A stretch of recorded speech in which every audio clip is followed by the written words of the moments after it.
All right, so this is a claim and justification question. But you can't make a claim until you do the math. Okay? Then you have to justify that claim you make by using the math to say this is why you can do it or you can't do it. Okay? So what I've done is I've written the question, if you burn 27.35 moles of propane, since I have this much energy here and 1 mole of this here, that 1 mole of propane here can be used on the bottom and this on the top to make our conversion ratio in this case. Okay? So 1 mole of the propane goes on the bottom, and the 2,220 kilojoules goes on the top, and we cancel units and species, and we do the math.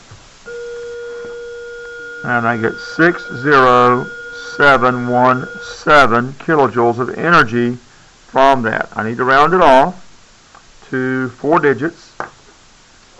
1, 2, 3, 4. So that's the only digit that's being rounded off, but that's enough to have to write it in scientific notation because I'm getting rid of a number in the ones place. So I move the decimal place from here to 1, 2, 3, 4 places. Use an arrow to show I'm rounding off. And we have 6.07. That 7 right there makes that 1 round up to a 2 kilojoules.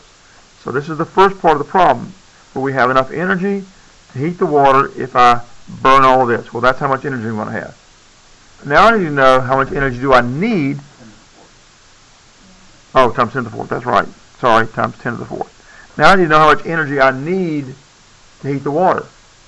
Okay, well the equation for heating the water is Q equals mass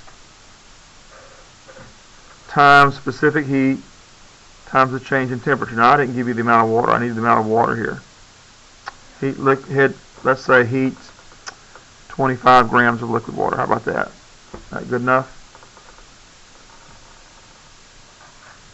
Alright, so now I can plug in 25 grams of liquid water.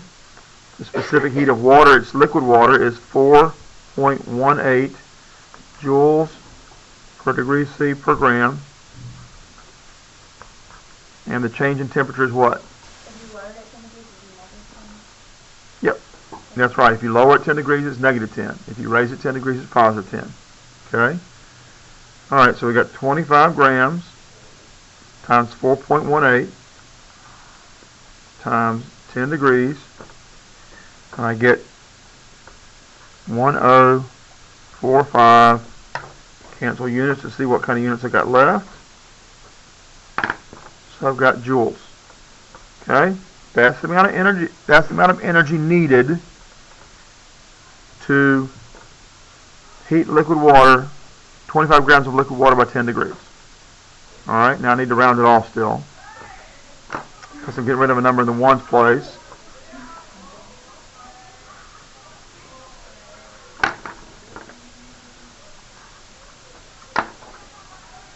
So 1.05 times 10 to the 3rd joules.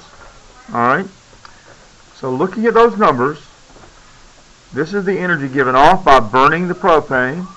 This is the energy needed to boil that water. Do I have enough energy to boil that water? I got more than enough energy given off by the propane to boil off, completely boil that amount of, to heat that amount of water 10 degrees. Alright? So, yes, your claim is, yes, I have enough propane to heat the water 10 degrees. Justification. There is far more than enough energy. The energy given off by the propane is 6 times 10 to the 4th. Energy needed is 1 times 10 to the 3rd. That's more than 10 times enough energy. Okay, it's actually 60 times enough energy. Okay? Roughly speaking. Got it? So your claim is, yes, I have enough energy in that amount of propane to boil water, or to heat water 10 degrees, 25 grams of water 10 degrees.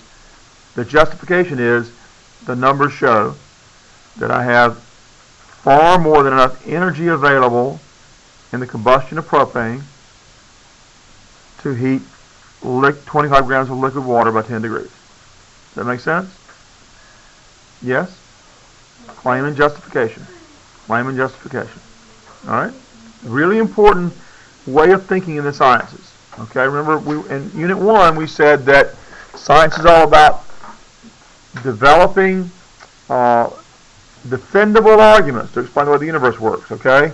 Defendable is the justification part of that. The claim is, this is what I think I can do, or this is what is done, this is what could happen. The justification is the defendable part. You defended your claim, right, by your justification. That makes sense?